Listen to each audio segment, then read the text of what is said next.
Folks, it is Game 3, Amber Pocasset versus Okarche. One team will move on to the semifinals. The other team will see their season come to a conclusion. A little bit of pre-game information for the squads. We'll try to keep it brief for you, and we'll add stats as we progress throughout the day.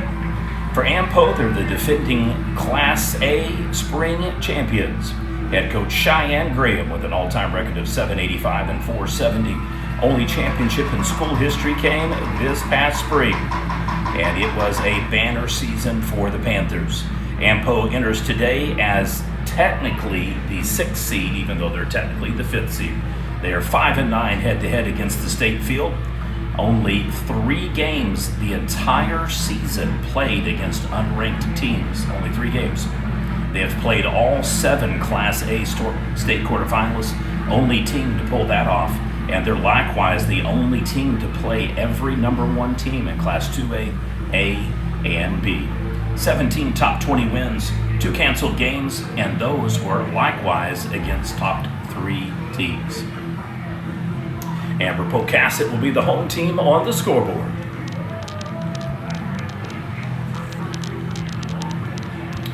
Recapping the season for AMPO.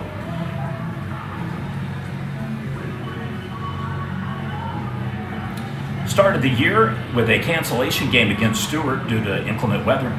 Victorious over Wellston and Tusca, their signature victory of the year.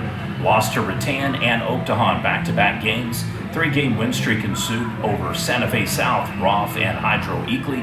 Dropped again the game against Okarche, and then victorious again beating Sterling. Then dropped the Arapahoe Butler game. 3-game win streak against Navajo, Arapahoe Butler, avenging that loss, and Dale, their other signature victory of the season. Lost against Fort Cobb Broxton in the Labor Day tournament that we broadcast. Victorious over Oklahoma Christian Academy and Latta in back-to-back games. Drops it against Silo, one of the 3 number 1 teams they played.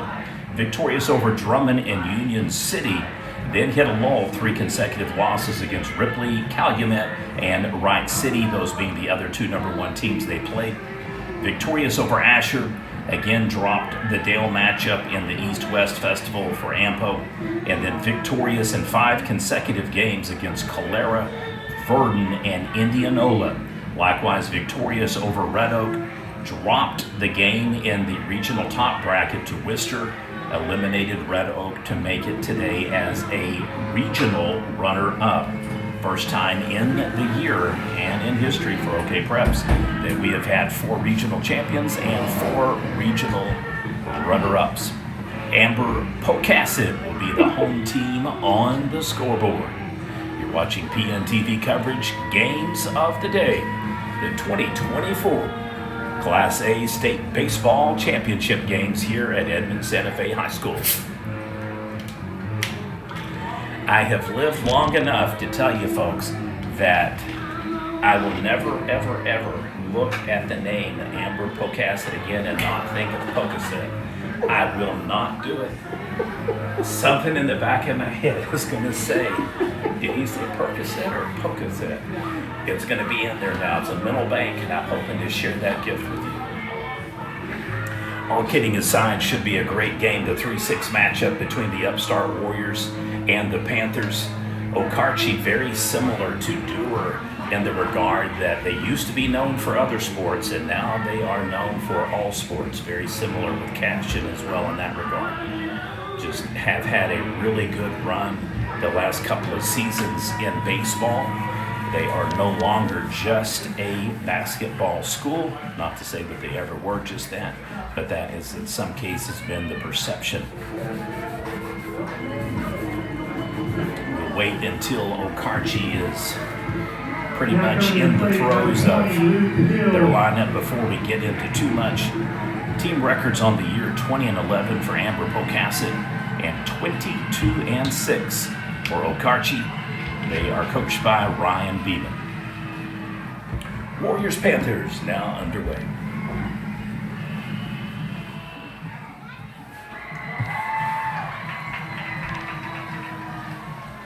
Games earlier today, Wright City victorious over Hydro Eakley 5-0. And the game that just wrapped up, Things went south for Navajo quickly. They drop a one-sided run rule against Worcester. Puts us behind schedule. Had a couple people posting saying the feed's not working, and the game has not started is the problem. So they have a run rule in the Class 2A bracket with Silo, a run rule in the Class B bracket with Calumet. And then we get on the scoreboard here. That one is over the head of the left fielder. It's going to be enough for a double. And Okarche cooking right off the bat. Bam, there you go. That's the way you start a state tournament, folks. Beautiful swing.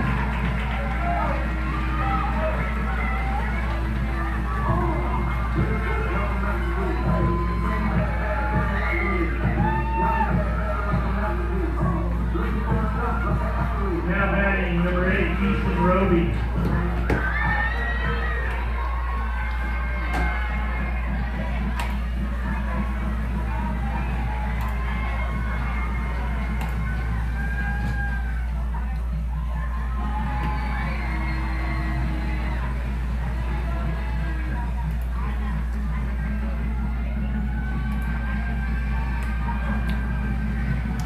What a difference days make between Lone Grove and Heritage Hall in fast pitch softball. Yesterday was a pitcher's duel 1-0 victory. Today 10-0 run rule. 3 unassist self-tag gets it, and it'll be 1 down.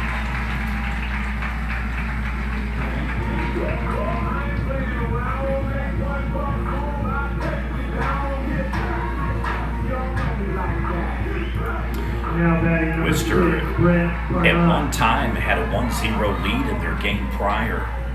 Navajo tied it up top of the third, and then it was all Wildcats, 12 consecutive runs score, final victory 13-1, a 5-inning run rule. Oaktahaw came back to absolutely clobber Bing. They lost their 2-1 lead, down 3-2, RBI single up the middle, and Okarche gets on the scoreboard first, 1-0 lead. Final score for that baseball game, Oaktahaw 13, Bing 3. So far, Silo and Oaktahaw in the Class 2A bracket have advanced to semifinals, just like Wright City and Worcester here in our Class A pairing. Congratulations to the Elk City Elkettes. They eliminate North Rock Creek and punch their ticket to state. Same thing for the Chandler Lady Lions. Congratulations to the Moore Lions. Likewise, they have gone to state. They're going to the ship.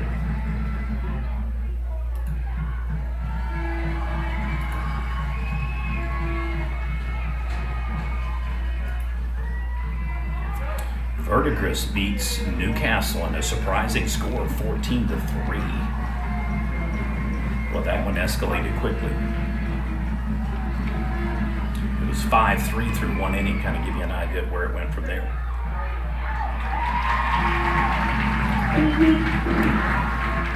In safe with the stolen base, I like the start to the game. Okarche has really pinned Amber Pocasset's ears back, and it's just kind of jumped on him from the get-go.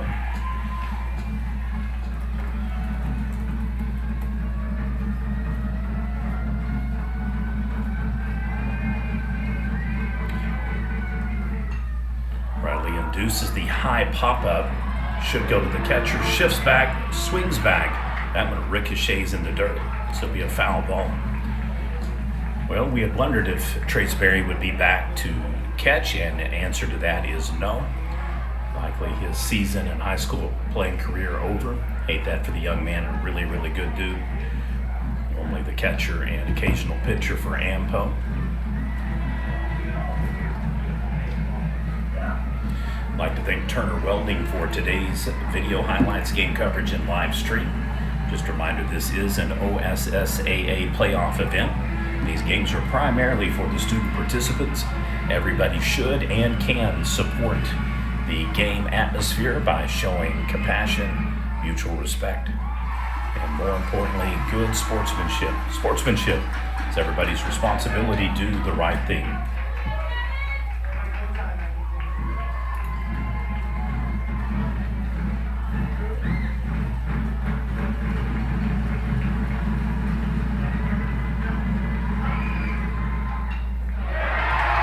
The home crowd that's traveled from Okarche likes it, bobbles the ball, rounds third, heads home, 2-0 lead, RBI single.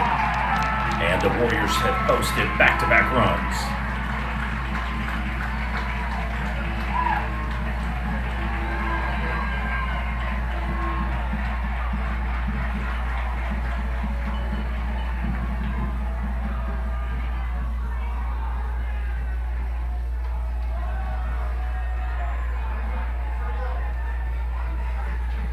It's been a few sleeps since we've watched Okarche play. We did cover the AMPO Festival, and they were basically in split dual sites in back-to-back tournaments, which has kind of become a rare instance, but more and more the wave where teams kind of partner up in local areas and kind of cross-host the games. It's become a really good tournament, even though it's kind of short. It's festival style. But nonetheless, they had the AMPO Okarche Festival, and then the week following they had the East versus West, which has been on the docket for quite some time now for Amber Pocasset High School.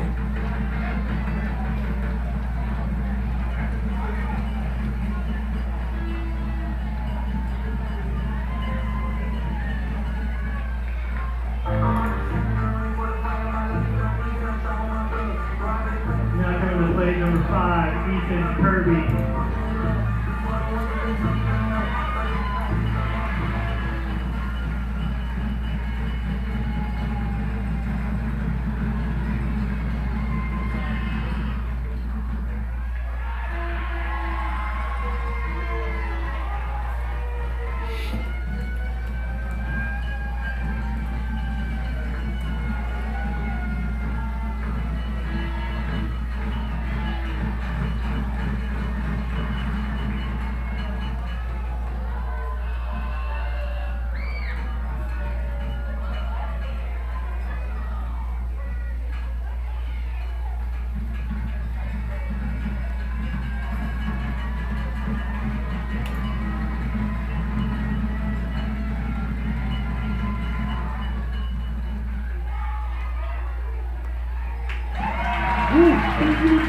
That one was razor thin close.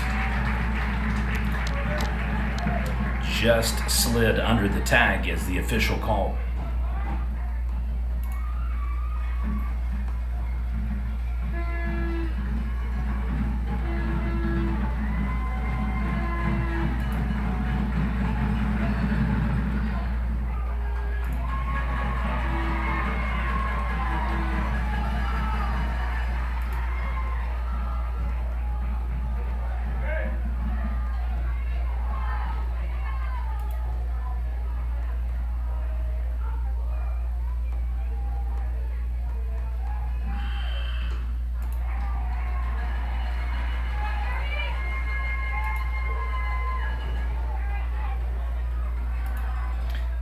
Sad reality is that with today, there's 8 teams that are thrilled to make it, and 4 will leave for home sad and despondent.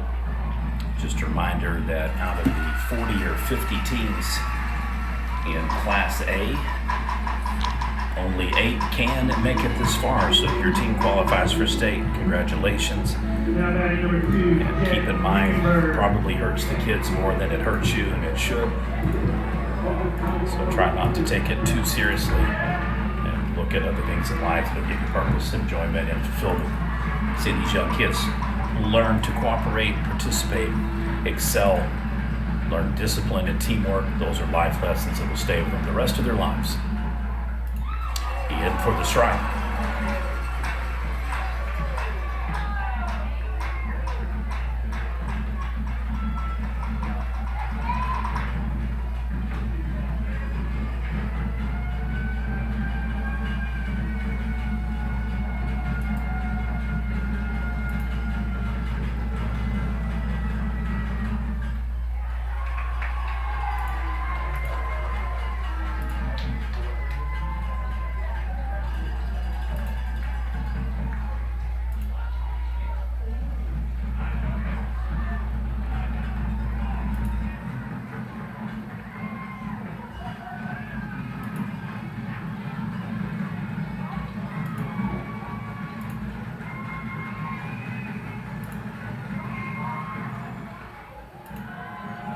Just off the mark and high.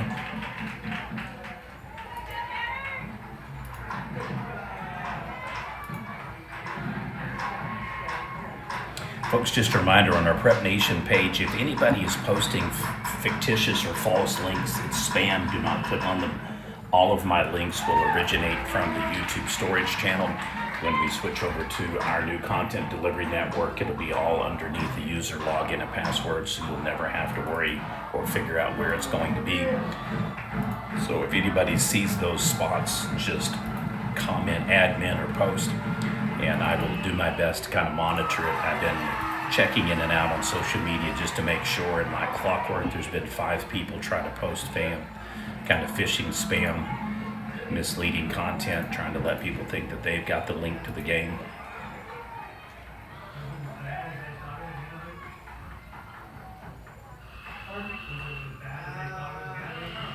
The worst thing you can do is ignore it. Second worst thing you can do is click on it.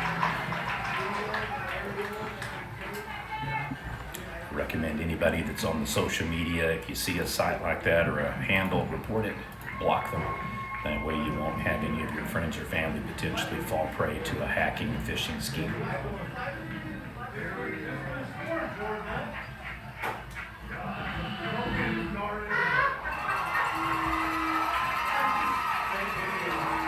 All right, Ampo gets out of the jam. However, they do give up 2 runs, and we're at the bottom of the first inning with the Panthers coming up to bat. Amber Pocasset, the defending spring state champion. Later tonight, one more game. It'll be the Rattan Rams, the defending fall champions from last year, and aspirations for getting back on top of the baseball world. It's been a first for the OK Preps season in fall, creating the Class 2A division. In effect, they took the 16 largest schools that were in Class A, which I've contended for years it was a loaded field and should have been done years ago. In some cases, you've got 4A teams like Bing, you've got 3A teams in Silo, 2A teams in Latta, Calera, Dale comes to mind. A couple of surprises this year with the Co-op, Buffalo Valley, and Clayton Warriors found themselves in 2A, and it was just an absolute brutal year for those 2 squads. Neither had enough to play, so they formed a little co-op. Oklahoma Christian Academy new to the fall format. Santa Fe South has been there for a couple of years now. And really no surprises in the Class 2A bracket. Just about everybody that was favored to get there did. Our best to keep you updated on the fall scores throughout the afternoon and into the evening. We'll also throw out some softball final scores for you. We've got 3 Lady Blue Jays on the verge and cusp of advancing to state with back-to-back run rule victories over El Reno. They're now in the bottom of the 6th inning. They lead 11-0. A game that I really thought would go live sooner than it didn't is Claremore versus Collinsville. That one now is in the bottom of the 7th, but I think it should be final because it's been pretty much toggled there for quite a while, so maybe someone from Collinsville didn't finalize it by posting the final score. Now batting number 17. After a tight game yesterday and a 7th inning walk-off win, more run rules Westmore today, so good for the Lady Lions. My buddies over there are doing well. Got a chance to cover them last week, and we'll be doing it again next week on 2 of our pickup games on Monday and Tuesday. We'll be in Moore and in Lindsay. So looking forward to seeing the girls play again. Congratulations to Lindsay, 1 victory away from advancing to state yet again. Check swing doesn't go. Chandler victorious over Alba. Congratulations to the Lady Lions. They've advanced to state. Claremore game finally updated. Claremore Lady Zebras advanced to state. Stillwater has rallied to defeat Broken Arrow, so I think they'll have to play another game. Yukon run-ruled Putnam City North 17-0. Tahlequah's 9-2 over Grove. This ball is hit out into left field and perfectly executed. Nice swing and on safe for the Panthers.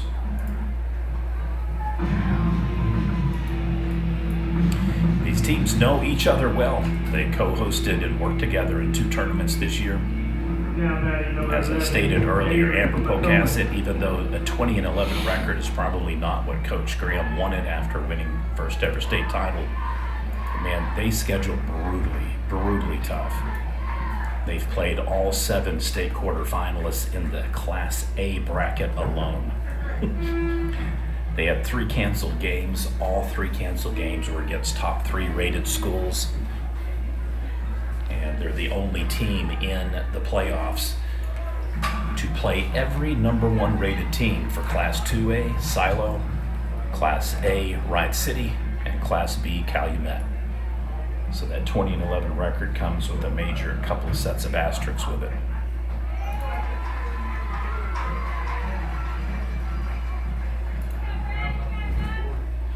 I talked with Coach Graham recently, and he pointed out that he's well beyond the normal concerns of winning and losing and titles now that he's got his championship. He says the rest of his career he plans to develop to player development and simply focus on making the kids the best people he can make them. And a major round of applause for that sentiment and mentality.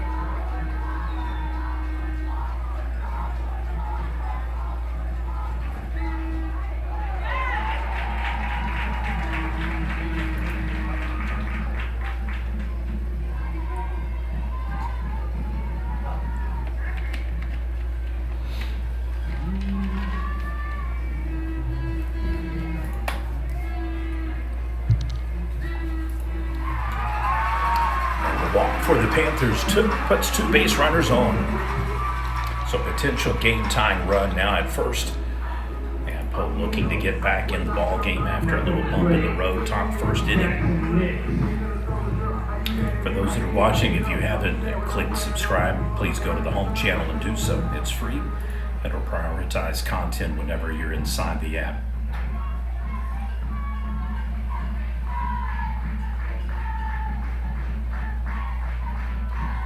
Viewership for the game so far have been really well received. Almost 1,000 people watched the game earlier today for Hydro Eagle in Wright City. And the low game, still good numbers. 545 people watched the Navajo game against Worcester, so thank you for tuning in. We will keep the content up. We pay the extra $50 so that we can store it, we can save it, and we can do the encoder panel so that you know who has made this feed possible. I do save our content for up to 4 or 5 years, so you'll be able to go back and watch literally thousands of games on our channel. I'd like to thank Turner Welding for making today's feed possible. If you ever have a need for welding, fabricated design, commercial and real estate properties, Turner Welding, based out of Amber, Oklahoma. Beautiful off-speed pitch. As I alluded to earlier, we have top 10 semifinalists for classes 2A, A, and B. 8 of our top 10 players are on the field today here in Edmond, Santa Fe. Jackson Riley, the lone remaining player for Amber Pocasset. Briar Anglin had been another watch list player. Had Jay Sperry not been injured, he would have been on the list as well.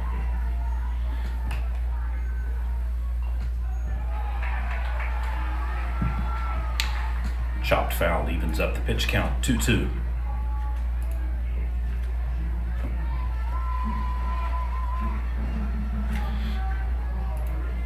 Hoping this game helps us catch back up and get back on target. Unfortunately, not every run rule is over quickly.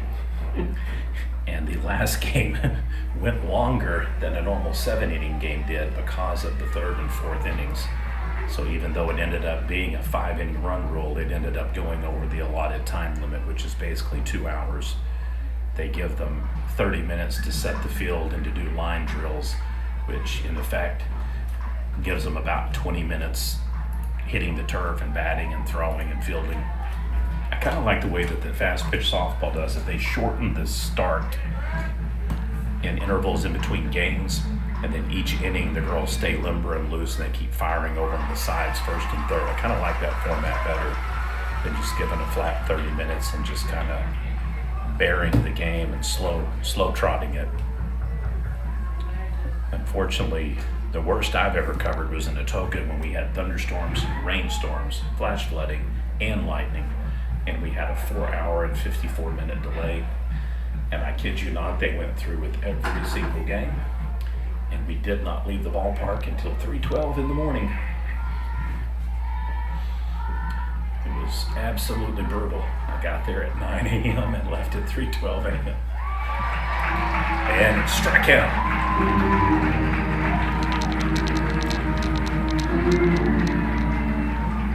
If I had a solo request, it would be to add some Star Wars music to the orchestra-related sounds here today. I kind of miss the Worcester kids, man. They had a bunch of foghorn makeshift trombones, and boy, they were making some noise. Reminds me a lot of watching soccer on TV and hearing the cadence of the sound.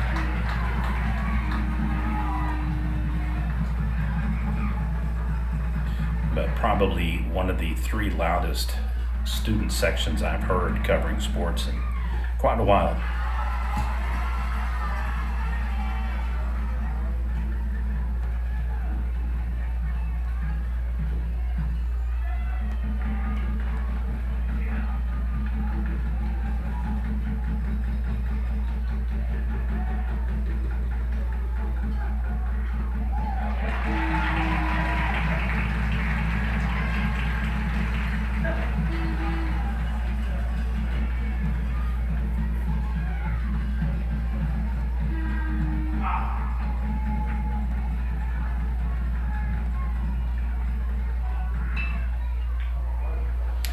Flicks it over 4-6 and off on the ground out. Wild throw's going to score a run, folks. And Poe gets on the scoreboard. Safe at home, safe at second. So initially they get the 4-6 fielder's choice tag, and they do get the follow-up tag. Wow. So that escalated quickly. So the wild throw advances the runner. However, the base runner got too far off the path. Heads up play by the shortstop, and he tags him out. Your score through 1, Okarche 2. Amber Pocasset 1. We'll head at the top of the second. It'll be the Warriors coming up to bat. You're watching PNTV.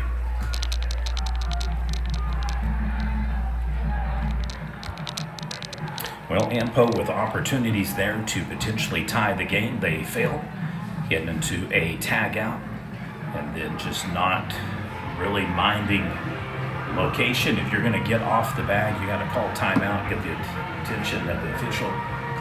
As a result, caught looking, and Okarche snags a double play in effect. Is for Britt Carnot.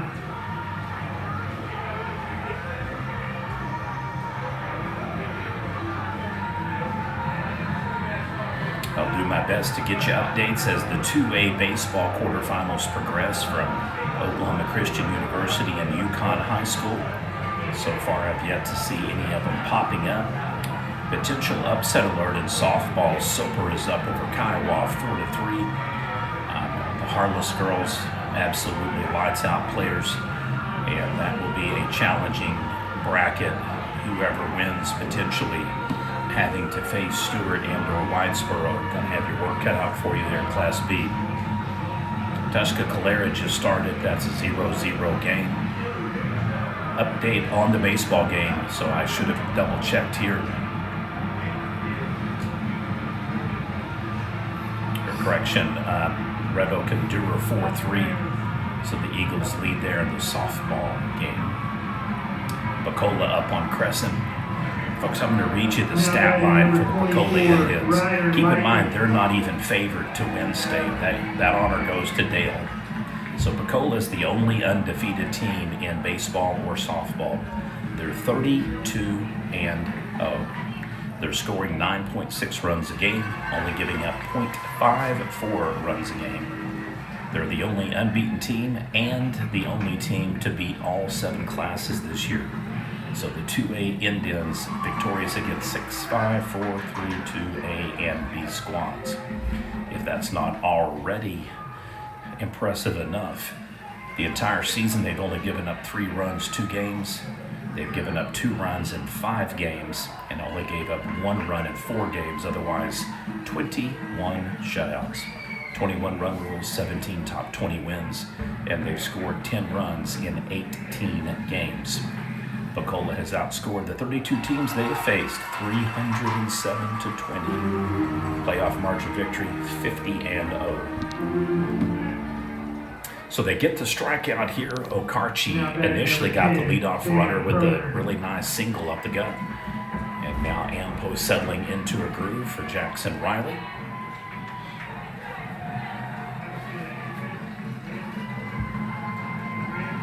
Newcastle and Verdigris have started their second game, but the Racers are going to advance to state. They will have to beat the Lady Cardinals in back-to-back games, one today, one tomorrow.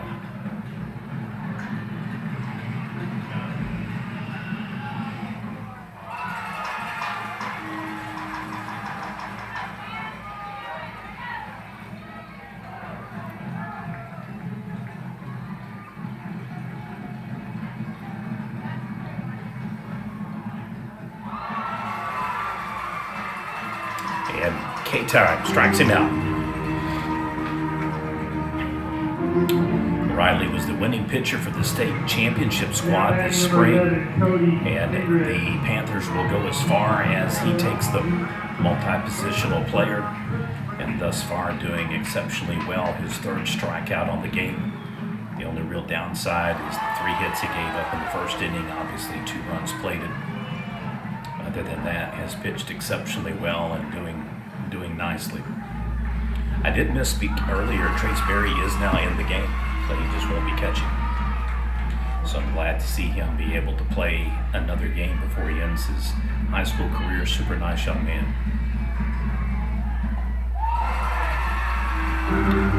And get it to it. We will head to the bottom of the second inning. Much better inning for Ampo. Panthers will be up to bat. Warriors 3 up, 3 down. Top of the second. We'll head to the bottom. You're watching PNTV coverage. Game 3, Day 1 action here of the 2024 Class A State Baseball Championship games.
Now batting number 6, Jackson Riley.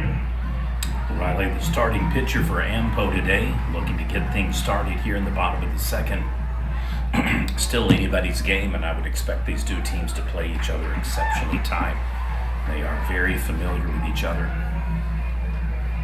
Sometimes when you co-host tournaments, it gives you an opportunity to advance scouting, is what I would call the phrase, but it gives you a real opportunity to see what's underneath the hood. Okarche was victorious in the game that they played earlier in August. It was 3-0. And then even though they co-hosted back-to-back tournaments, the way it was formatted, they didn't play again. But like I said, both teams have had an opportunity to scout each other out pretty extensively.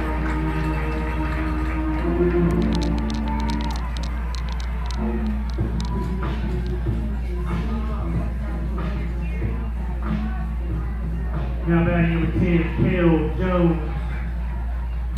Okarche has been ranked as high as number 2 this year in the OSSAA polls. We did have them number 1 for a brief 1-week spell. Tan had the number 1 preseason ranking, held it for 1 week until they lost multiple games in a week. And then since then, it's been Wright City in our polls and on OSSAA's top board for the 1 seed as well. This is technically your 3-6 game. As I mentioned earlier, a couple of teams that played each other in regional play. So as a result, they couldn't meet again in back-to-back weeks. Hydro Weekly would have been the 8th seed because they were the lowest ranked team regardless, but they had to pretty much flip-flop Navajo and Ampo, so they trade the 5-6 spots. Easiest way to explain it. And another walk for Amber Pocasset was the base runner on.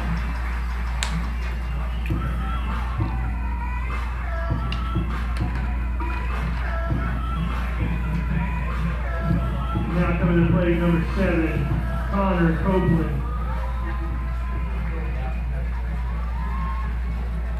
Copeland will need to get cracking here.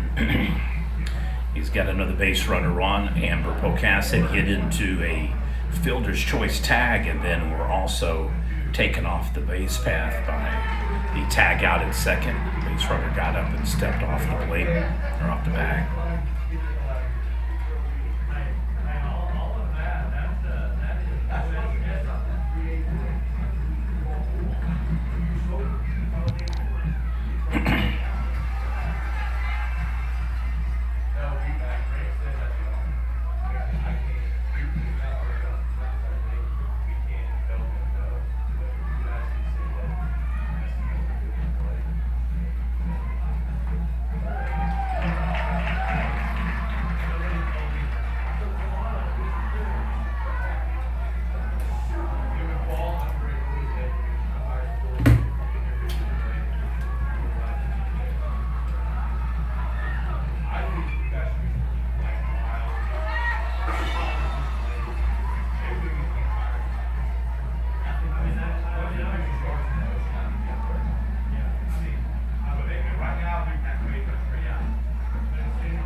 Again, another fielder's choice. This one is a 5-6-3 double play.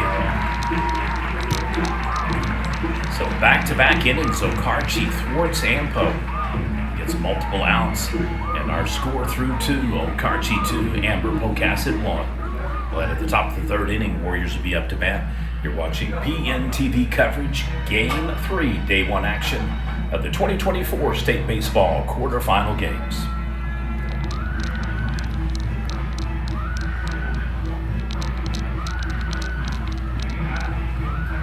Haven't seen any scores to share or pass along with you yet for Tesca Calera. That is the 2A game that is going head-to-head against us here. And then Stuart Asher should be underway and start getting some updates for you as well. This is the weekend that 2A, A, and B baseball and softball championships go head-to-head. Next weekend, it'll be the ladies at the new Devon Park or OG&E Field. Everyone else calls it Hall of Fame Stadium. And it'll be classes 3A and up battling it out for supremacy next week.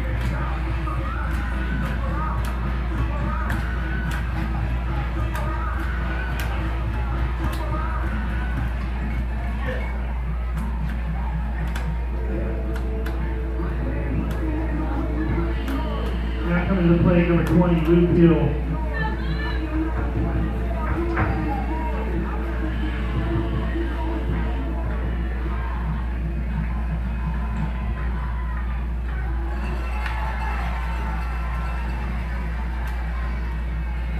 Potential upset brewing in softball. UConn on top of Enid 5-2. Soper continues to lead Kiowa, as we mentioned earlier. Score is still 4-3. They're in the bottom of the 4th inning.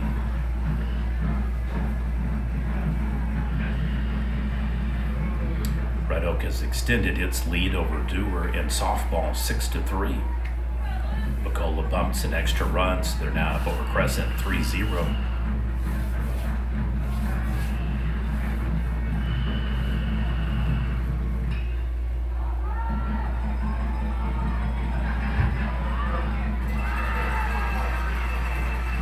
And gets him on the ground up.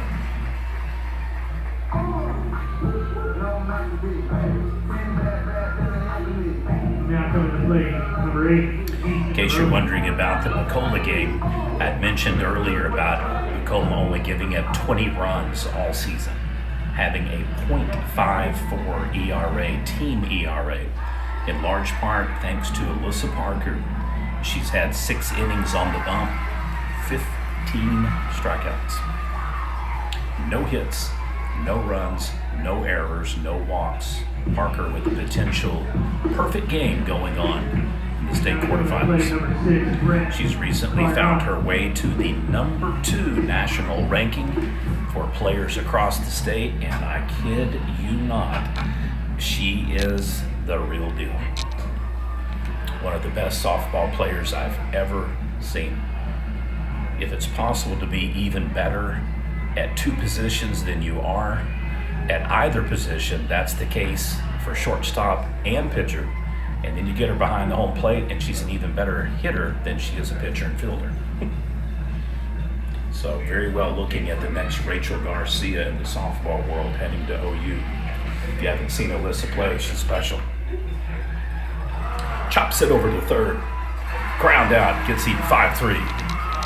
So Ampo definitely in a nice rhythm, and really I like the response after the oops first inning. They've righted the ship and got 6 up, 6 down.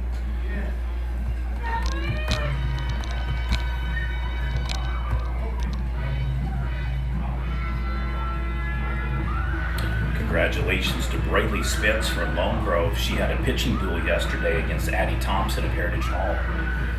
They won by a walk-off single in the bottom of the 7th. But a perfect game for Miss Spence, the sophomore phenom from Lone Grove. And absolutely one of our favorites for 3A pitcher and player of the year, no doubt about it. Just a really crushing, tough blow for the community losing Coach Furr this year. Coach Guthrie has stepped up and really hasn't missed a beat. So wish all these young men and young women this weekend positive vibes. Hopefully everybody stays healthy and may the best teams win.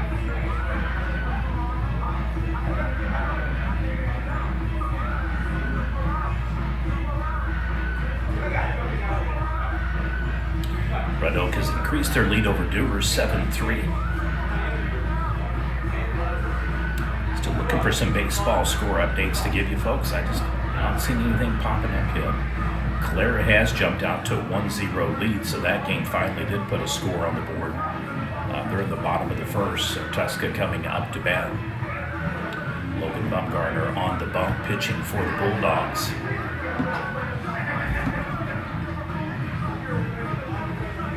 He comes by it honestly. His brother, one of the better players to ever play for Calera. Dylan, exceptionally good player, good athlete.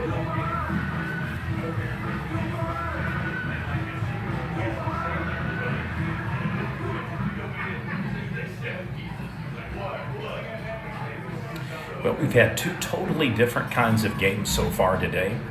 We had a 5-0 game that was just a systematic, slow burn, miscue, errors, wild throws, eventually came to just bite Hydro Weekly. Prior game, Navo just fell apart and Worcester just made him pay and took it to him, 13-1 run rule. This game should be on paper the most competitive of the day.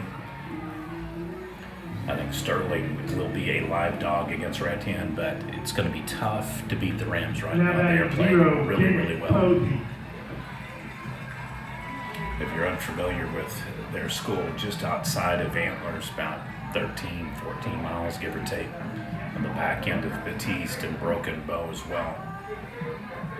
And the coach tree for the Clays, absolutely just, they were all states. And now they coach all-staters. Papa Clay, now Michael Clay, even 3rd generation of Clay's coaching. And Coach Clay just has an uncanny ability to have his teams come on like a freight train in the back half of the season.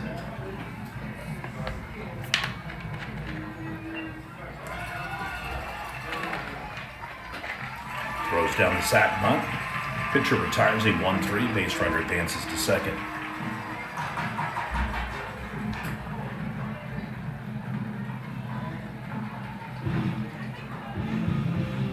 Now batting number 17, Briar England.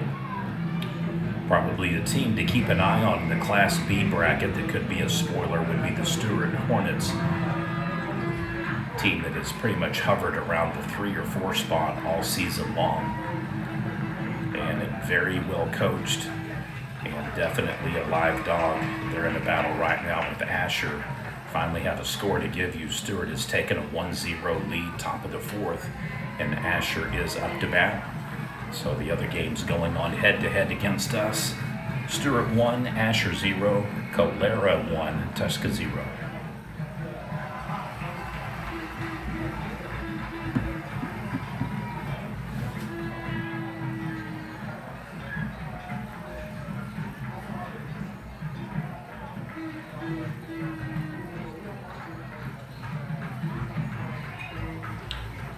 Chops it really, really high. Well, he got in underneath that one and drove it. Pitch count will now go to 1-2.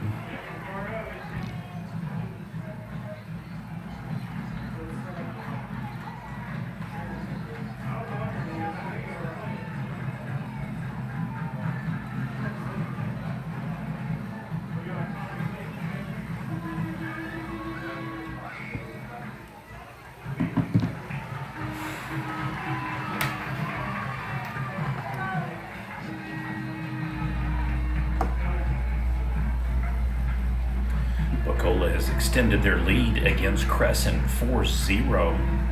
Merritt with a double that knocked in another run. Trinity Rice on the mound for Crescent, one of our watch list top 20 All-State players as well. A loaded Crescent squad that has just had the misfortune of rolling into the tournament in the unenviable position of being the 7 seed. Didn't do anybody a favors in the 2A tournament. If you drew the 7 or the 8, you got a short end of the draw, as it's going to be tough to beat Nicola or Dale. Score is now 5-0 after back-to-back hits and back-to-back RBI doubles for the Lady Indians. 5-0 Picola over Crescent.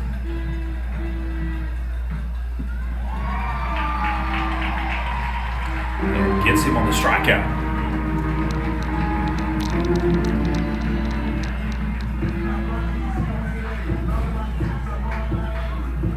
Now batting number 11, Avery McComas. McComas, one of the absolute utility players on the squad, fields multiple positions and one of the lightning rods for the Panthers. Chops it over into left field, perfect example. They're going to send him, folks. Here we go. All right, this is going to be close. Oh boy. Got him on the toss out. So we have a 7-5-2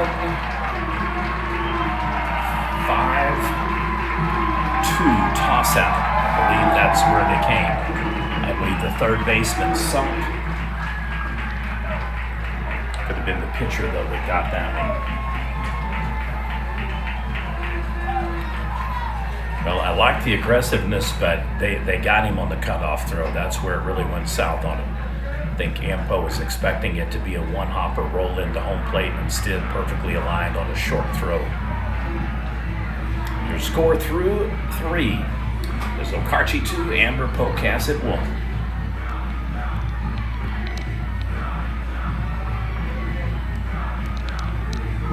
Pitches for Brett Carnine.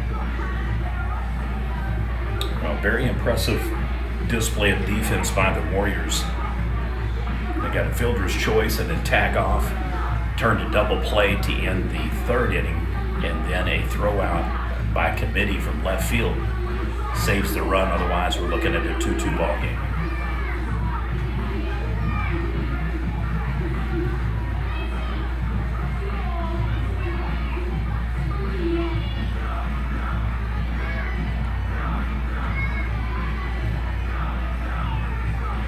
Crescent has entered the top of the 7th inning against Picola.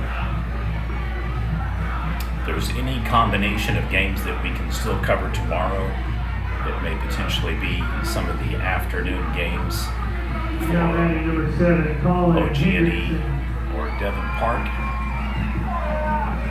So we'll flex those after our early games here. We'll have tomorrow 11 and 1:30 semifinal pairing games. I believe the game times are still 2 and 4, if I remember correctly, for most of the softball games this weekend. Those being the semifinal games. I should clarify that for classes B, A, and 2A. Multiple fields that they'll be playing on tomorrow. So 2 and 4 if you're planning on going out to OG&E Field in Integris.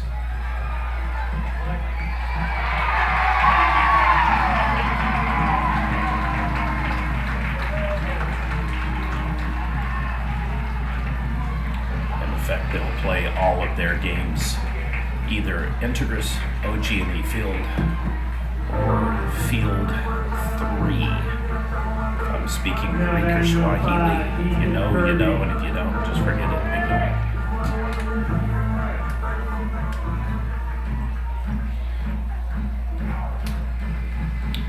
Four hits so far for Okarche, 2 for Amber. Game has come down to timely outs. I mean, really, Okarche has snuffed out a couple of rallies by Amber Pocasset that could have potentially swung this game the opposite direction. Potential pickoff here, suicide squeeze. Oh, they're going to call him. Wow. So he is automatically advanced to second. Assistant head coach Cody Wilson not going to be happy on this one. I know him well enough to know he's going to go to both of these umpires, not just talk to one of them.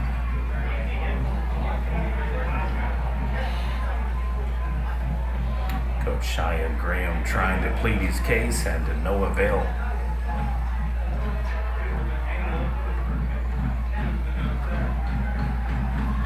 So usually Coach Wilson would be the one to go out. This time it's Coach Graham. And he was unsuccessful in trying to get this one potentially evaluated. The call in effect is impeded path. They're going to say that the fielder kind of blocked portions of his ability to turn around and run back.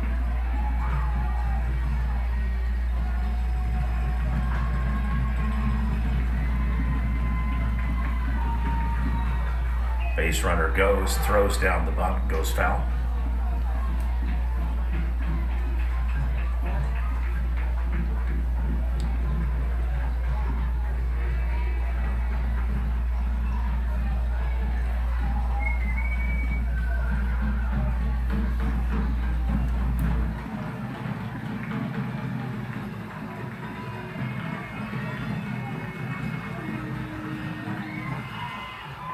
Squares up, fires back to third. Just going to be, just a day late, dollar short.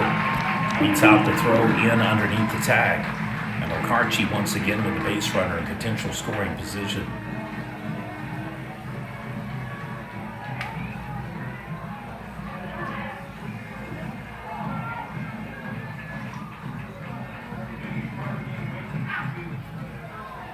Fouls it off. 0-2 on the pitch count.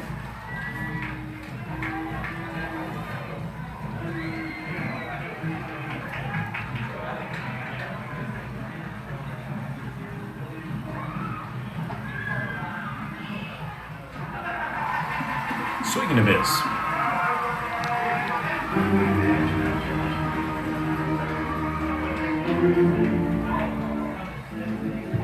Now coming to play, Jet Mugenberg.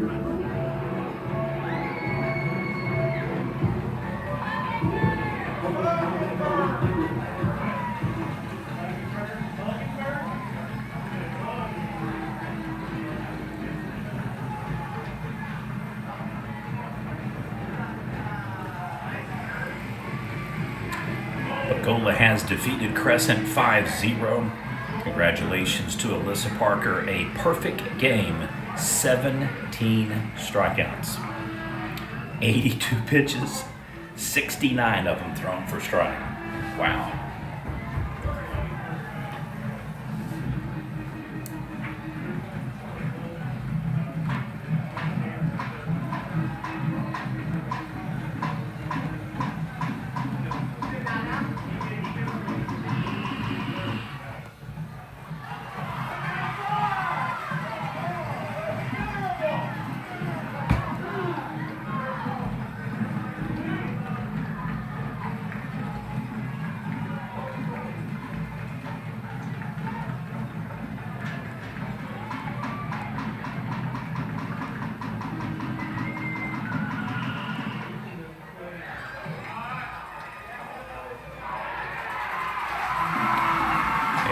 He is.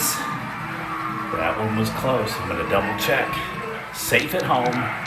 Safe at first. Just double check it. Pole is kind of blocking my view there.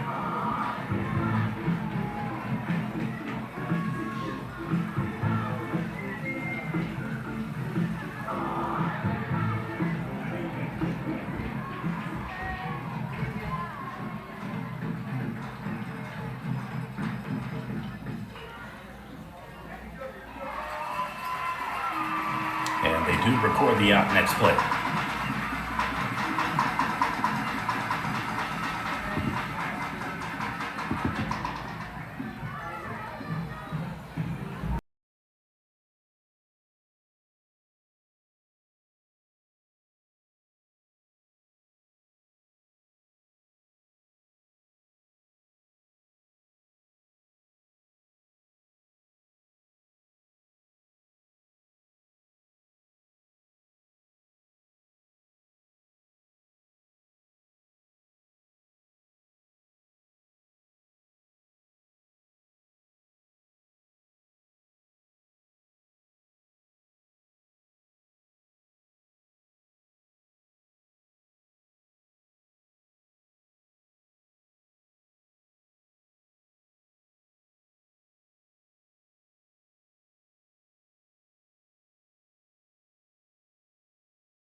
Now batting number 5, Jackson Nix.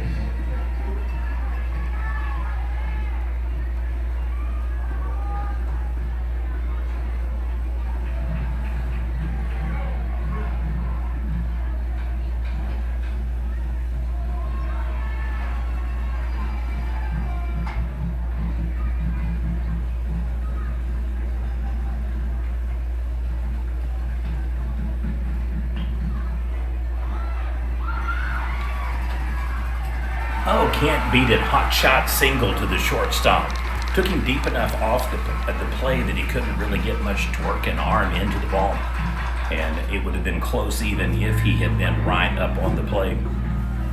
Batter got a really good thrust and jets down the baseline. Exactly what Amber Pocasset needed here.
Kawa has come back to take the lead against Soper.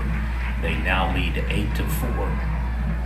A potential finalist for Player of the Year in Class B Morgan Durrell, and Paige Aju.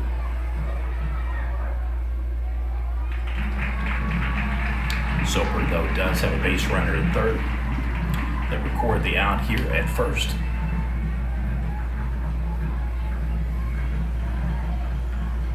Red Oak has extended their lead against Dewar 8-3. Again, that's in fast pitch softball.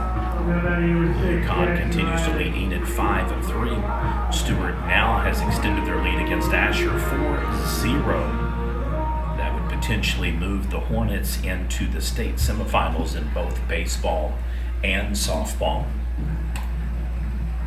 Newcastle leads Verdigris 3-1 in their have-to-win game. If they are victorious, they'll meet tomorrow for the third game in the Super Regional. Verdigris victorious earlier today. Lindsay going for a clean sweep of Kingston. They're back up 2-0 in Game 2. Cash has jumped out to an early 1-0 lead over Purcell. Ball goes foul down the first base line. In baseball, Calera and Tuscan now tied 1-1.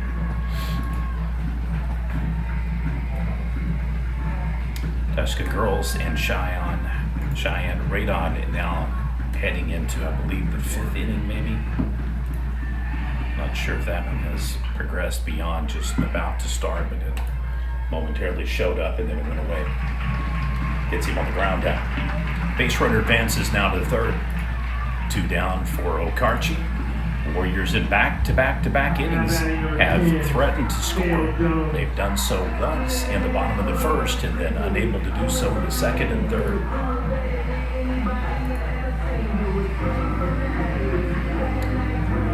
Anybody's ball game in a super tight affair here. Two teams that have played earlier in the year plus co-hosted a festival together.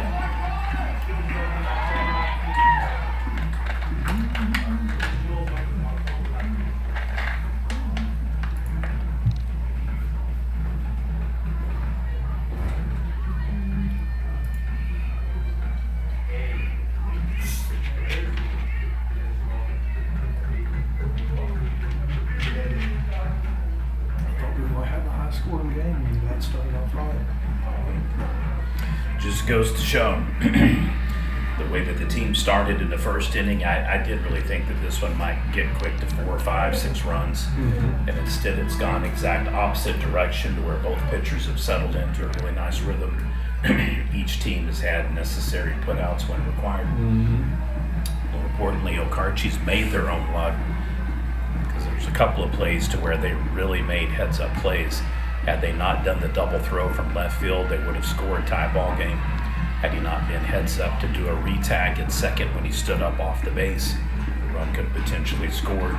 So you got to give kudos to Okarche. They have kept the lead, maintained the lead. 2-0 pitch count now, 2 outs, base runner in third for the Panthers. Chops it, swings, goes foul.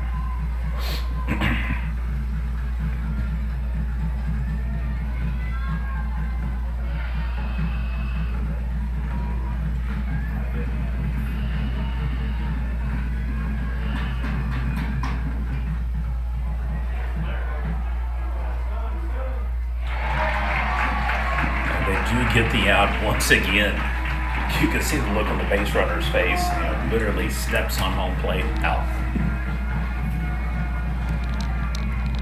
61 pitches for Brett Carnot. Carnot is absolutely dealing here. Battle between Warriors-Panthers, Carnot and Riley. 2-1 lead for Okarche. We head at the top of the 5th. You're watching PNTV coverage, Game 3, Day 1 action at Edmond Santa Fe High School, the Class A State Baseball Championship games. I'd like to thank Turner Welding for making today's live stream highlights and game coverage available. If you're ever in the need for metal fabrication and welding, keep them in mind. Turner Welding.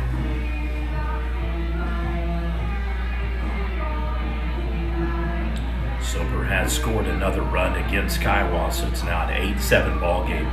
Those teams just absolutely evenly matched. really, really tight affair between Cowgirls and Sober Bears.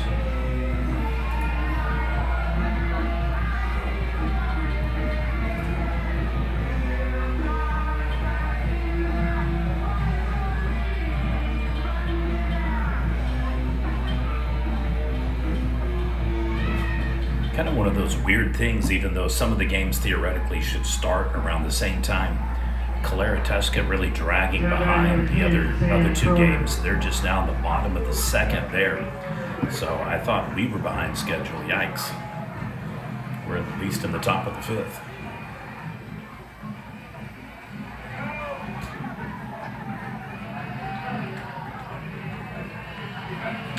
Asher and Stewart pretty much mirroring our game in Class B. They're top of the fifth as well. Fly out to right field, one down.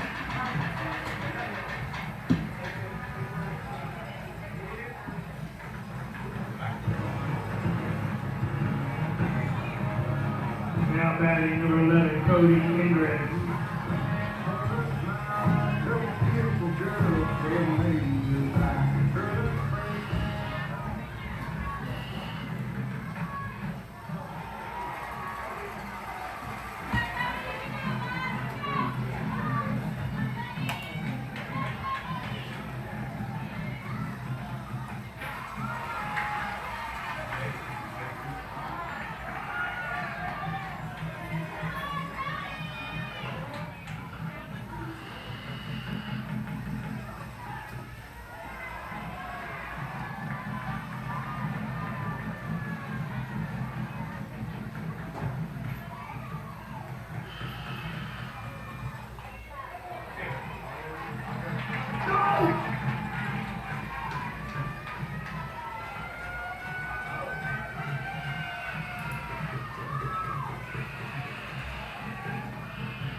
Get another strikeout for Riley.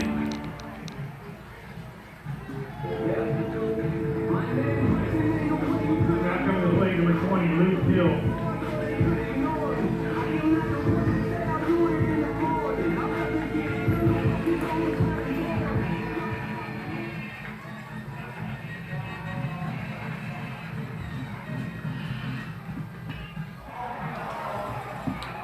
Deep shot out to left field. Hooks foul stays in play. And Ampo snags it along the wall. So 3 consecutive innings, 3 up, 3 down. 59 pitches for Jackson Riley.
Now coming to play number 7, Connor Copeland.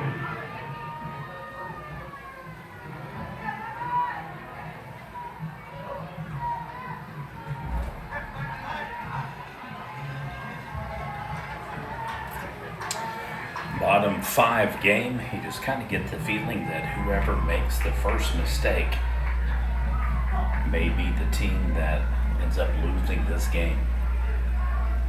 Very evenly matched, really no surprise.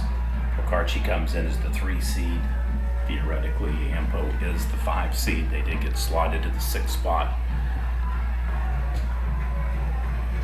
Just luck of the draw. Had it been the original format where there's 8 regional champions that all advance hit by pitch, they put the base runner on.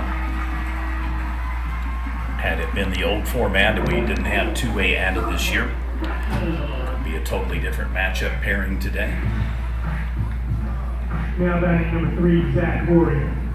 A lot of people I've talked to very excited to see 2A. Think that it's long overdue.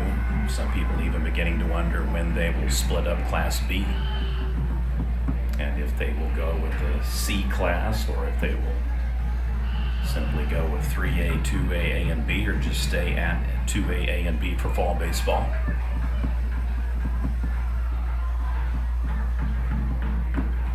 Back when I first started covering it, the classes used to be pretty much evenly split, but I've seen them as high as 60, 62 teams a class, and that is a lot of teams to play in one class.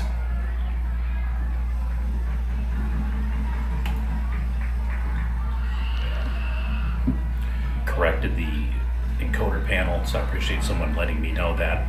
Hit the button and didn't fix it back. 2-1 lead for Okarche. Game definitely still in play. Anybody's ball game.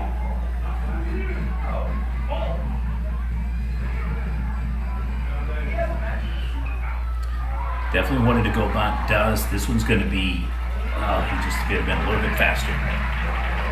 Throws him out. Just about a perfect bunt.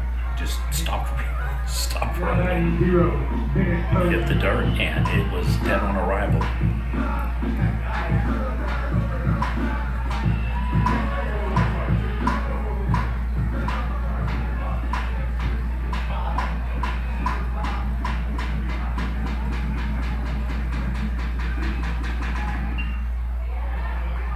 Throws down another one, runs, fires, gets him. 5-3, out at first, safe at third. Base runner advances. It's a nice looking throw from the first baseman. That's kind of what they wanted to do on the previous play, but unfortunately had to burn the out to do. Wish we could take these poles and run them top bottom. Now batting 17, Briar. Landscape instead of portrait is just an intrusive pole and almost next to impossible to see around from this angle. Tomorrow we may try to set up over in the other press box, see if the angle is slightly better. I will assume that we'll be seeing the left pole instead of the right one.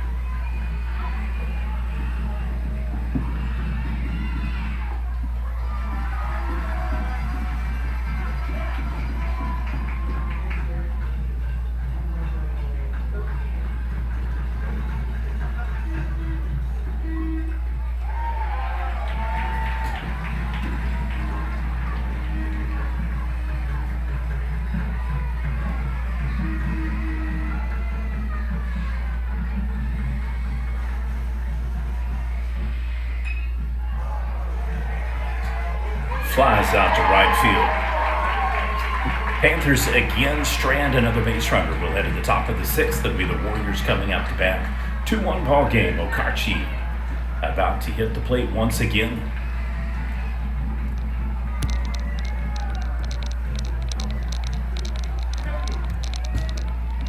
So many pitches for Brent Carnot.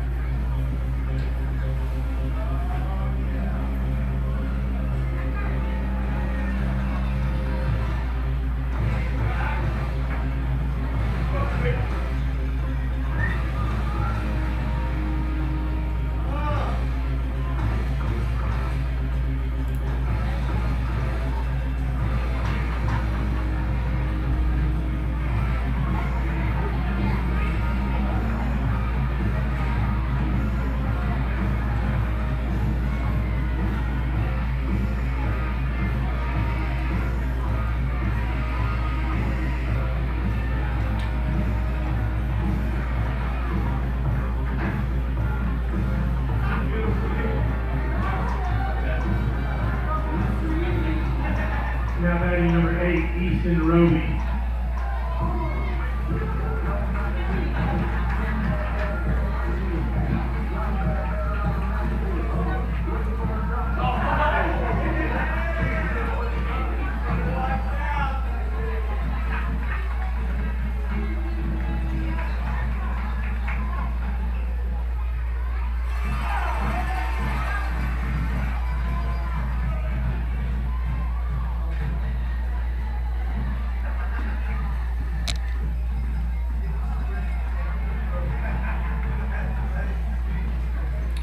Nebraska has responded, taken the lead 2-1, bases loaded. And if this is correct, they're still in the bottom of the second inning.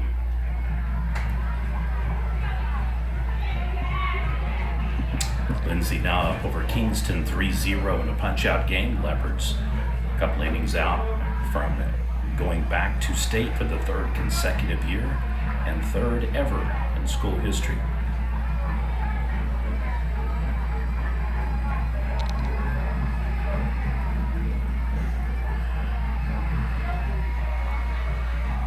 Stewart continues to lead Asher 4-0. They're now in the bottom of the fifth. Ball gets away from the pitcher there on the throwback.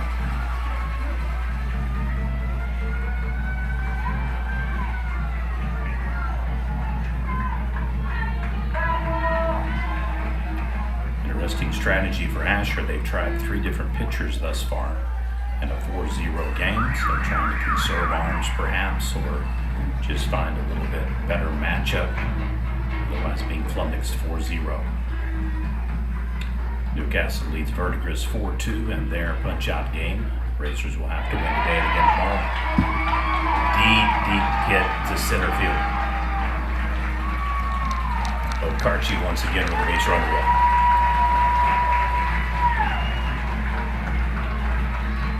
Kiowa Soper now tied up 8-8 in their fast pitch softball game. In the bottom of the 8th, or correction, bottom of the 6th inning, Kiowa up to bat, 2 base runners on them.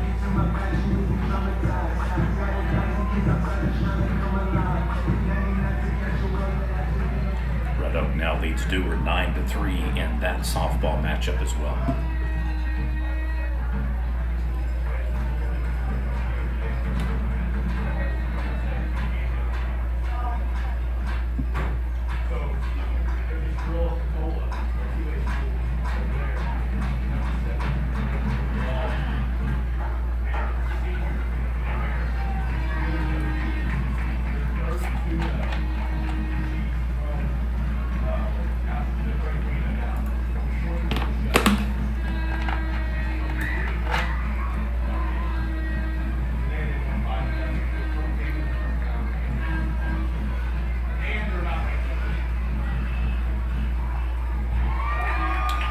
Throw, base runner steals.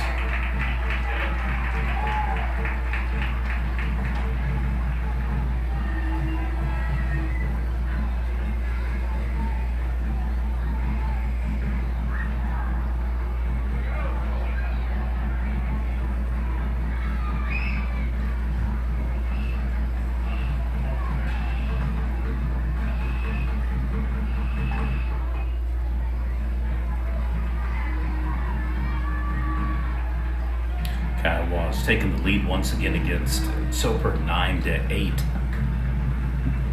Runners remain second and third for the Cowgirls.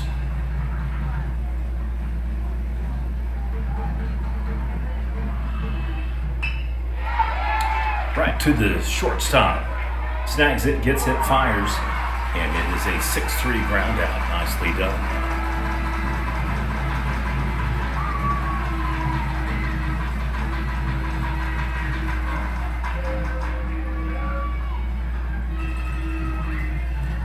Purcell remains tied 1-1 in their ball game. Again, Eufaula 0-0 tie.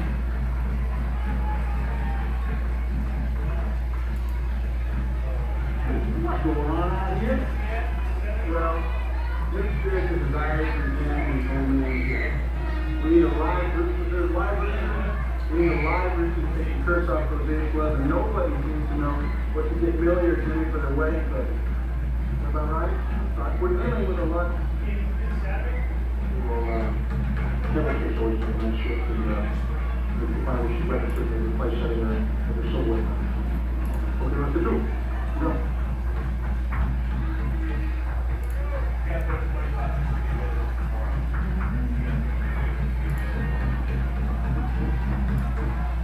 Now batting number 7, Colin Hendrickson.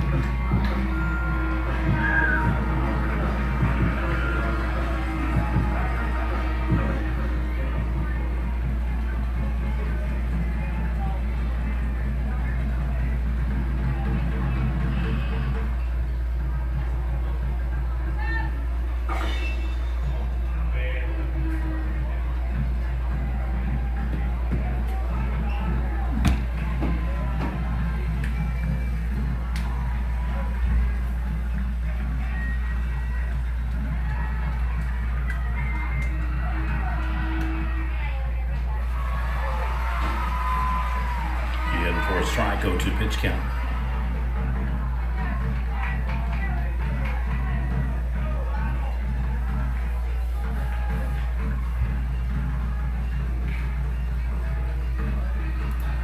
Kiowa's busted the game wide open, now 12-8.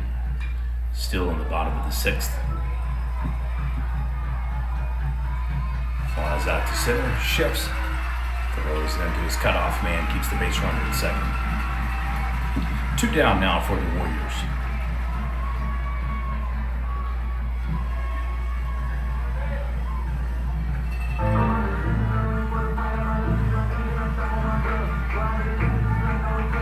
Now batting number 5, Ethan Kirby.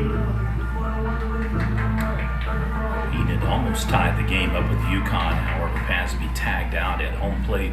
Score remains UConn 5-4 over Enid, bottom of the 5th.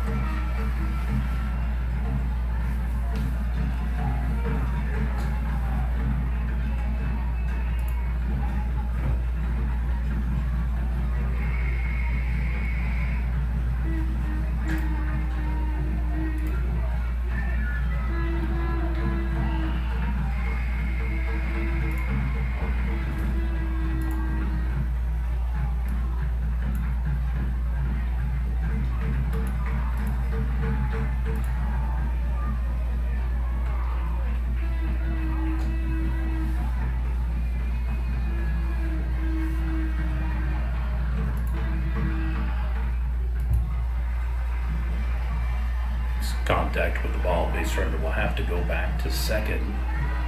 0-2 pitch count will resume with 2 down. Runner at second for the Warriors.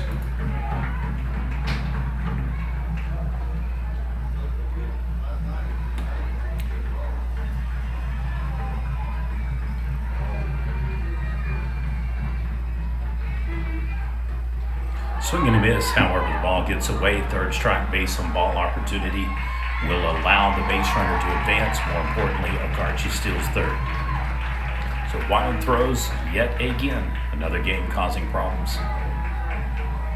Played Tyrell Weekly, played Navajo, and now seems to be the same story for Ampo. Number 2, Jet Muggenberg.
Crowd, one is special gentleman sharing his discontent with the call.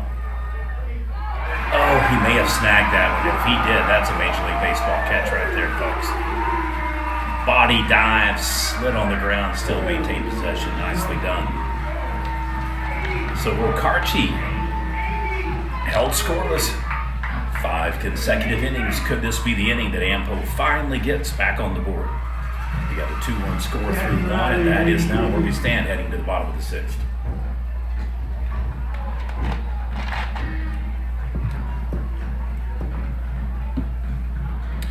Folks, if you have nothing to do, you're bored, simply not really much going on, you got to check out the next game. I'm telling you, if you haven't seen Cooper Johnson from Rattan play, you need to see him play.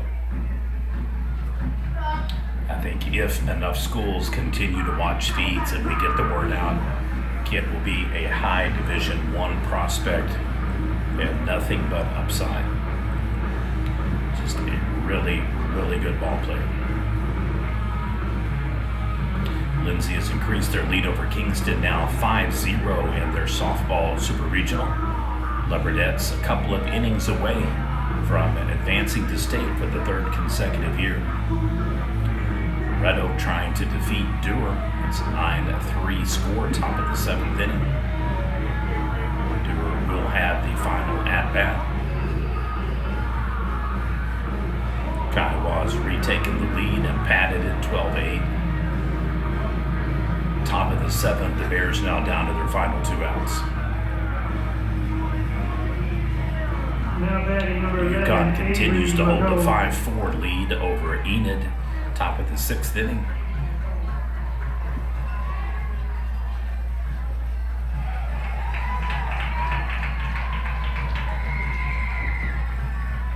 Newcastle still on top of Verdigris 4-2, bottom of the 5th. Lady Cardinals up to bat. Newcastle needs to win that game and then another tomorrow. The winner will advance to state. Valiant and Nufala finally got a score on the board, each team getting a run, 1-1 tie.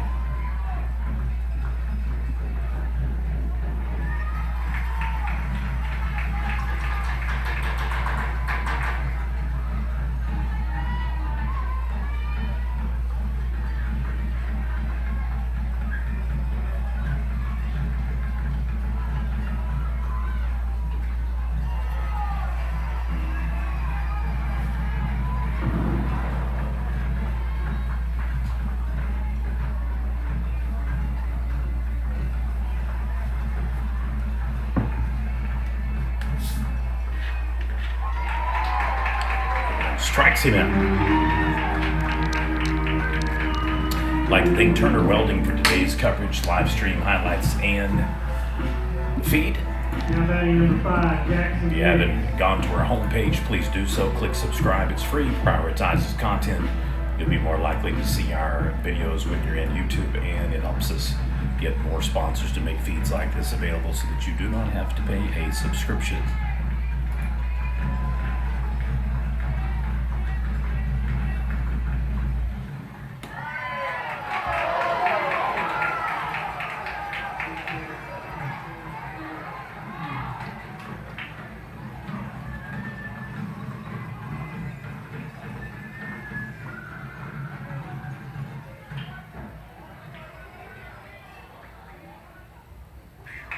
Brian got quiet quick. Ground out. And back-to-back outs now, 2 down. Kiowa has defeated Soper 12-8. So they will advance to the semifinals tomorrow along with Stewart.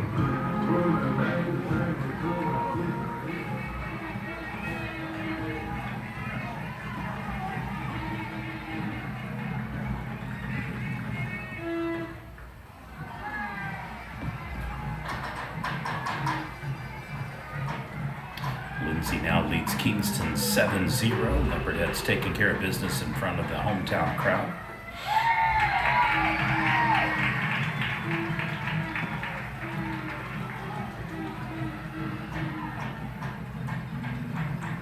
Stewart Asher game down the bottom of the 6th, 4-0.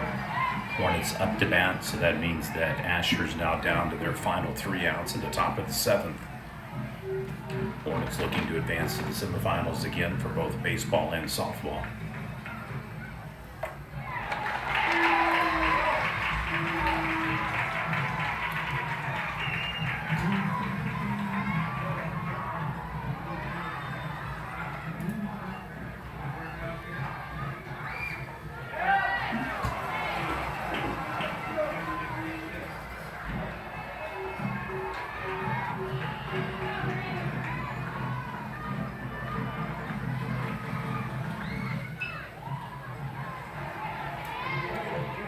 ball. Just can't get to it. Perfectly executed spotted ball on the single. And just about threads a needle in between right fielder, second baseman, and the chalk line. So the Panthers with a game-tying run now at first. Short of the first inning, this game has pretty much just been get on, get tagged out, swing, miss, swing, ground out, or wild throws advancing runners. Teams have settled into a rhythm and really become a pitcher's duel in every sense of the word.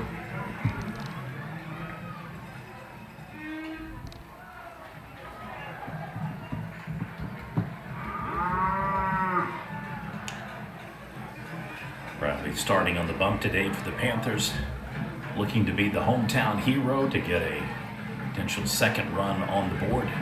Ambo could use a huge hit here. Just goes foul.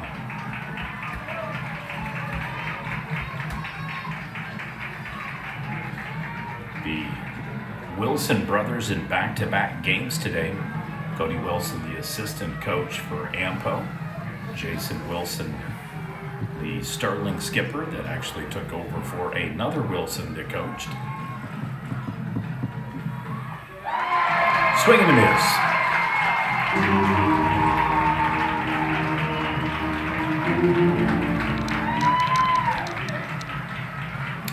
Are you not entertained? We will head to the top of the seventh inning with the Warriors coming up to bat. Amber Pocasset now down to their final 3 outs.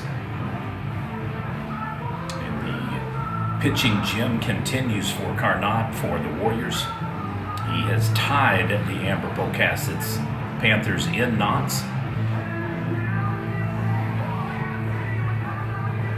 5 hits on the day for Okarche, 4 for Ampo. These two teams have played each other about as competitively and evenly as possible. UConn has extended their lead over Enid in the softball super regional. Regional. It is 8-4, top of the 6th inning. Miners continue to lead. Tushkin-Claren baseball, still a 2-1 score. Looked like Tushkin might really bust it open in the second inning. Loads them up. Unfortunately, only scores 1 run. They're still now just in the bottom of the 3rd, so way behind schedule for the 2A bracket. Red Oak has bumped their lead over Dewar 10-3, again in fast pitch softball. They'll head to the bottom of the 7th inning. Dragons now will be down to their final 3 outs. Now batting number 24, Ryder Lightning.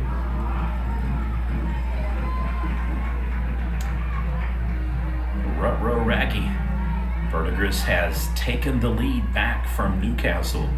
They lead 6-4 in the top of the 6th. Preceding state champions potentially looking at the reality of not making it back to state to defend their title.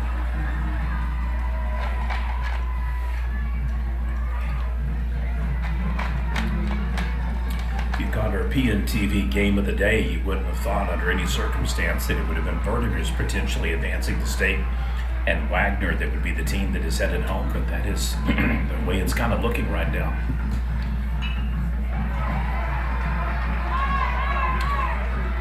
Shortstop throws him out on the ground out, 6-3, 1 down.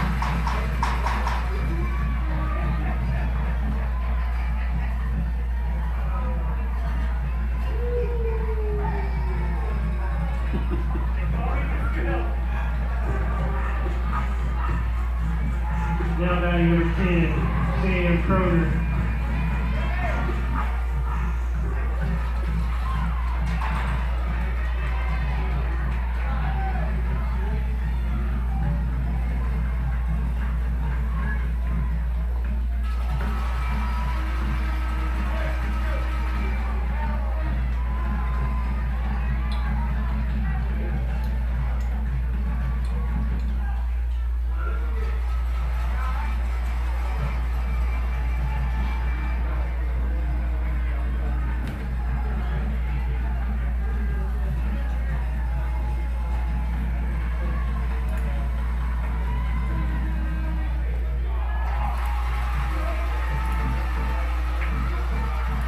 So 2 outs now. Ampo doing everything that they need to do, pitching-wise and defensive-wise, to win this game. Their bats have just really been cold at the plate. It's kind of been a repeat scenario for them this season. Learning the old adage of heavy is the head that wears the crown. Been very hard for them to kind of bust through this season and be as consistent as Coach Graham would like them to be. However, giving themselves an opportunity to win this game in style by walk-off in the bottom of the 7th. Now 2 down here for Okarche.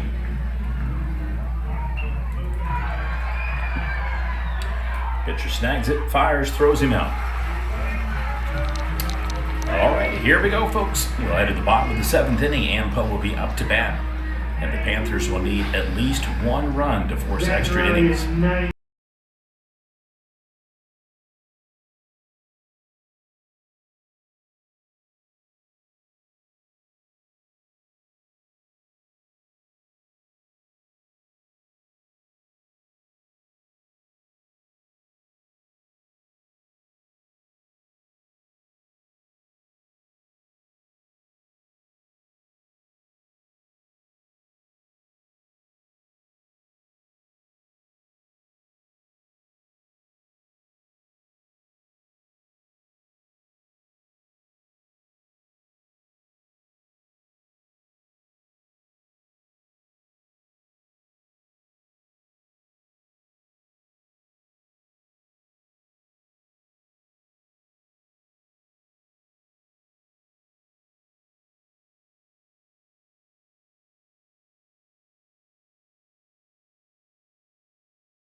The first batter up here in the bottom of the 7th for Ampo.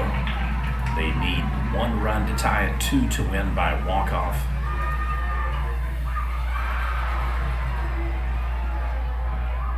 Flies out to center field and immediately 1 down.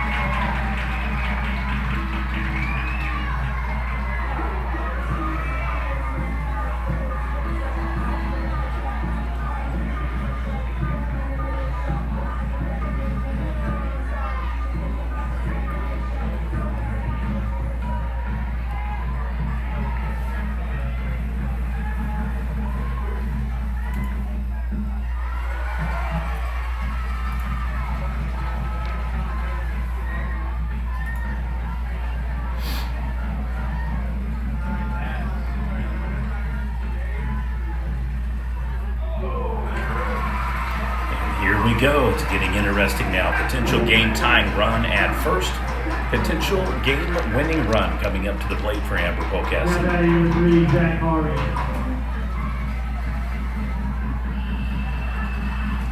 We'll give you the final score to the Stewart-Asher game in baseball as soon as it goes final. They're in the top of the 7th inning. Asher with a base runner at first. 4-0 lead for Stewart.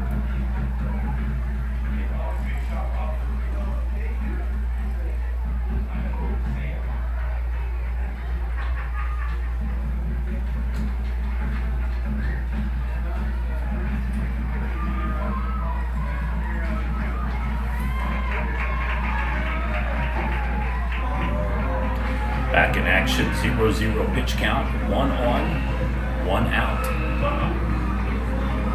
And Pocasset has trailed throughout the entire game. Only time that it matters if you are ahead is the final out of the 7th inning.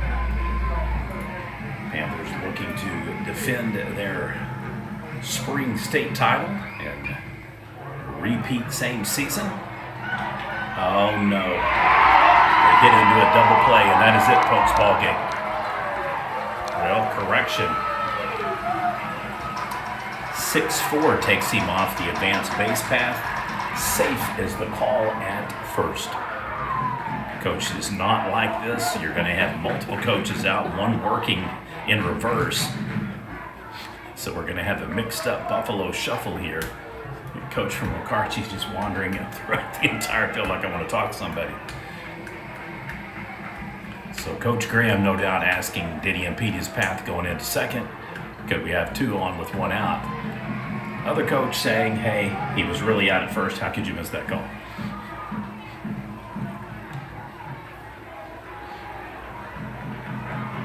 Looks like they're going to split the baby like Solomon and call him out at second, safe at first. 2 down now.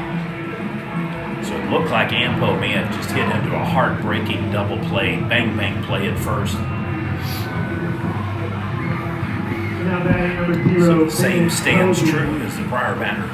Ampo needs to advance the base runner from first all the way home with 2 outs.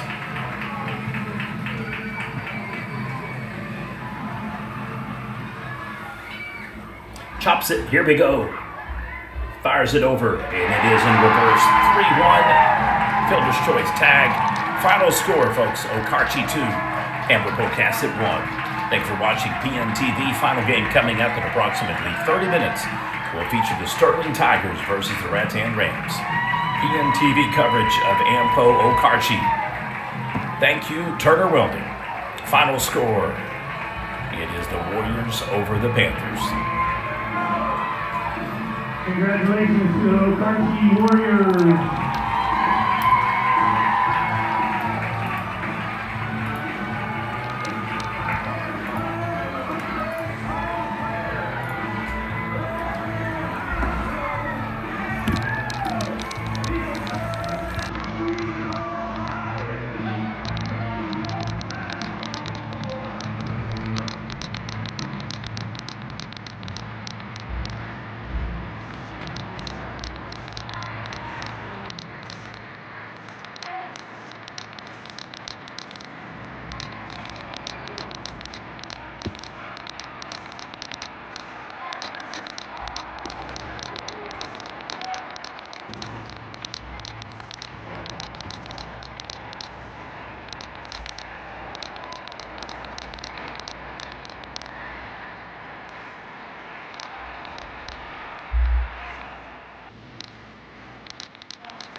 Yeah.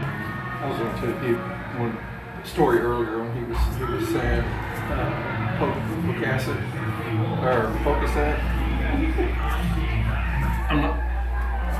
I'm not a big fan of Hayward fans. Of course, I'm from Southeast Oklahoma and I've got my own personal biases. I realize that, but I was broadcasting playoff basketball one year. We were at Tallahena, and I've done quite a few of their games that year. Knew the kids pretty well, and they had a Threadgill kid, and he had a name that was a little bit hard to pronounce, but now we're saying it right. We're at Tallahena, and we're in like the second quarter of the basketball game, and the PA announcer was messing it up really bad, and the guy that was with me, my color commentator, I turned around and looked because I kind of felt like someone was crowding us behind, and I turned around and looked, and it was a great old big grandma with a bag, and she come around and she just nailed my partner right in the head with this bag, and she starts yelling, "His name is pronounced." Wow. She thought we were PA announcers, I guess. So she didn't care who she had. Somebody was going to get it. Somebody's gonna get it, and she wanted her grandson's name pronounced right. That is hilarious. had one tournament, and I kept getting boo birds in the crowd because the kid's name that was spelled Kessee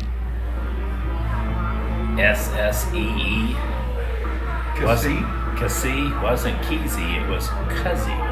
Cuzzy. And I'm like, yeah, spelled exactly like you, sounds exactly like you didn't spell it. I would change that thing. Oh, man, I've heard some names that I've definitely been convinced that if that was my last name, I would change it. Well, there's a girl from Moore that's got a similar name. It's spelled Jaquez. And I mean, most people would say Jakes, Jaquez, Jax. I mean, it could go any different direction. It's Jaquez, like you said. Yeah, and you're just like, never saw that one coming. I literally, that'd be the least likely. There's not an easy conservative standard for naming conventions anymore. So No, and they purposely do name them off variation. And then with the hilarious part of that, it's like people who always say I'm different treat me the same. Yeah.